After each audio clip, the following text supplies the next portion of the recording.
and we are go for the feature race here at Albert Park. It was a good start there from Leo Fornaroli. He's looking in his mirrors to see where Gabriele Mini is. Mini has his teammate Dino Beganovic side by side with him. We've got a couple of drivers running wide. That looks like one of the PHM cars in the middle of our picture, but a clean start all round.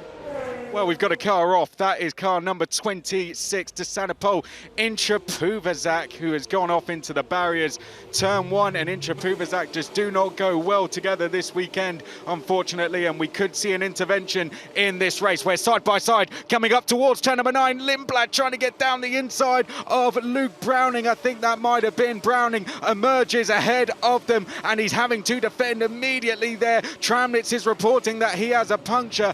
We are having green flags now down at the first sector as Lindblad sells the dummy, tries to make a move there. Boyer in the white Campos gets round his teammate, the Red Bull Junior of Ollie Goethe, and Boyer on a charge here. Early doors in the background. Christian Mansell has made a place on his teammate. Oh no, that's Joseph Loke, I think, and Tommy Smith, who have both gone off down at turn 11. Tommy Smith, it's not been the home weekend he would have wanted. Joseph Loke, the hard charger yesterday, finds himself in the gravel today. Yellow flags are out, Alex.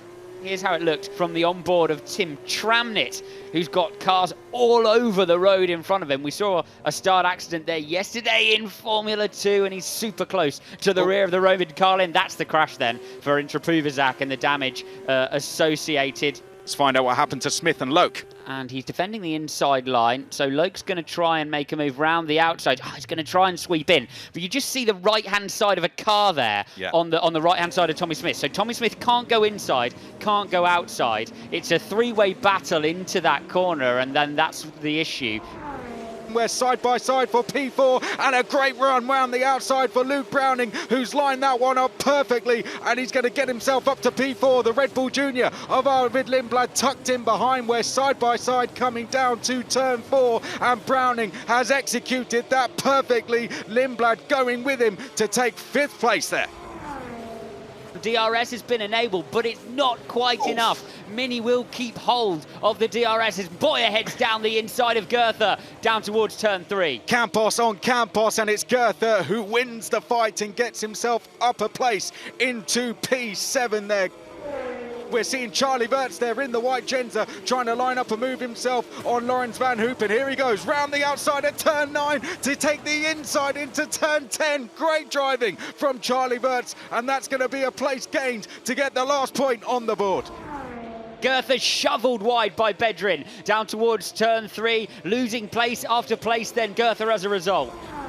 Watch for Boyer in the white Campos, his teammate Ollie Goethe just ahead of him. Are we going to see this move made down at turn number 9? Here we go. We've seen it so many times this weekend, and I think we're about to see another one made. Mary Boyer trying to make it done. We're 3 wide in the background. We're on board. I think this is with Christian Mansell, who's been passed by Charlie Wirtz, and Sebastian Montoya, the other Campos, trying to go with him. Wirtz has ran wide in the process of making that move, and Christian Mansell to the right of screen is now going to try and retake that position down to turn 11. We're side by side between the pair, and on the exit Montoya goes through and takes P10 away from Christian Mansell.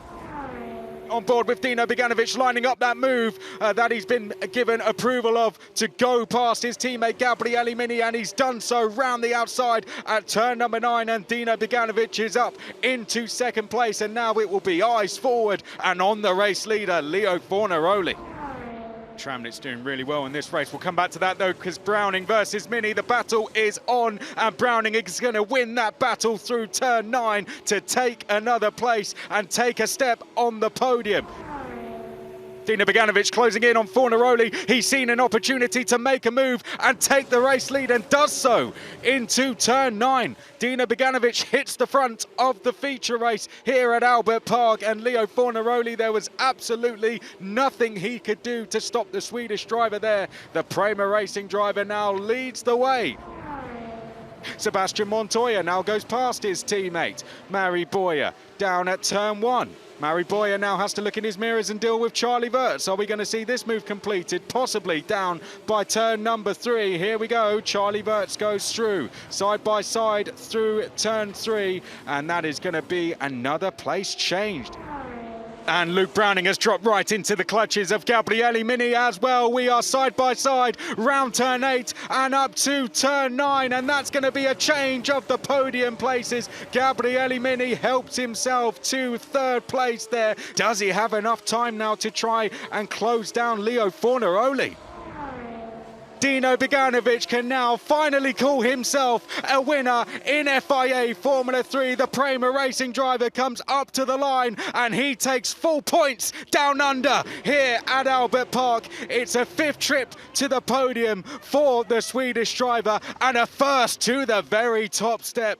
History is made. The Swedish flag is put on the top step of the podium in Formula 3. Well, here we can see Dino Beganovic, the Swedish driver, on the top step of the podium, taking full points here at Albert Park. Leo Fornaroli finishing in 2nd place. Gabriele Mini makes it 2 Prima Racing cars in the top 3. And here comes the trophy now to be presented to him. That one's going to feel very special. Holding it up to the Prima Racing team. Prima Racing, they know how to win these things in Formula 3. And that has boosted Dino Beganovic to 4th in the championship.